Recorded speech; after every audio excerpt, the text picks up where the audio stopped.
Hello class, my name is Michael Long and I'm a senior distance learning student at Florida State University. Today I'll be covering tourism and disaster for my oral presentation week topic, Innovations in Emergency Management, Summer Semester 2014.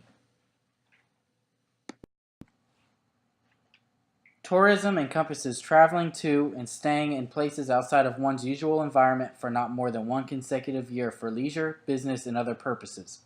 A disaster is an event that exceeds the emergency and response capabilities and resources of the agencies and officials responsible for its management in one or more critical area of response or recovery. A natural disaster is a major adverse event resulting from natural processes of the earth. Some examples are floods, hurricanes, tornadoes, earthquakes, tsunamis, and more.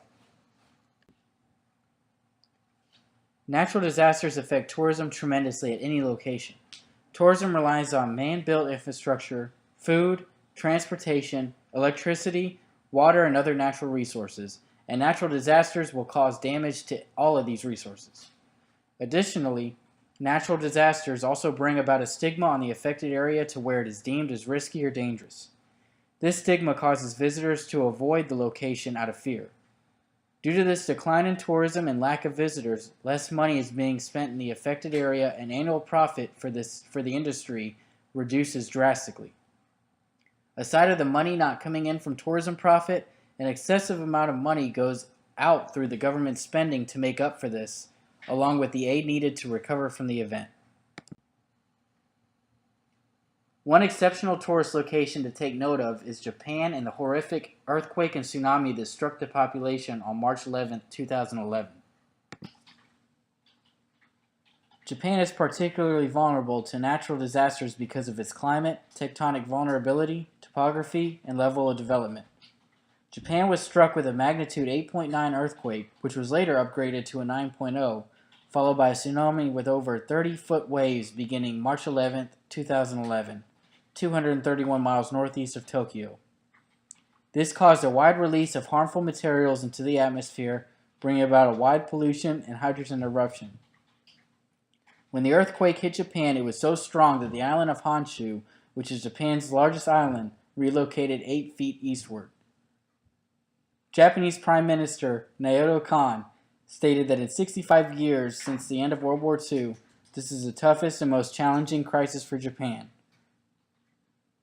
The Japanese National Police confirmed 15,884 dead, over 5,700 injured, and more than 4,500 people missing, and over 125,000 buildings damaged or destroyed. As you can clearly see, what was once a beautiful location to visit now seemed to be ripped from the Earth's landscape and reduced to rubble. This is a visual reason for how disasters can deem a location as dangerous and risky, further decreasing tourism in that area. On the other hand, the opposite effect happens as well. When a natural disaster occurs, interest also occurs as students and researchers come to visit the affected area in search of studying the effects and devastation. This type of tourism is categorized as dark tourism. Dark tourism, also known as thanatourism, is the act of travel and visitation to sites that have a real or recreated death or suffering as a main theme. Some examples of dark tourism locations include battlefield locations, slavery heritage attractions, prisons, cemeteries, Holocaust sites, and disaster locations. As any disaster location qualifies for a dark tourist site, one of the greatest examples is the site of Pompeii, the Roman city in Italy. Mount Vesuvius, a volcano located near the Bay of Naples, had its most famous eruption in 79 AD when it buried Pompeii under a thick carpet of volcanic ash.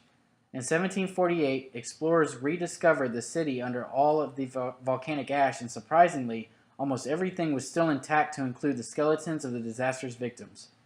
This rediscovery taught our civilization a great deal about life during the ancient times, as the site of Pompeii is one of the greatest dark tourism locations in the world. Thank you all for taking the time to view my presentation. I am open to all questions and comments, and I wish all of you the best of luck in your presentations. Go Noles!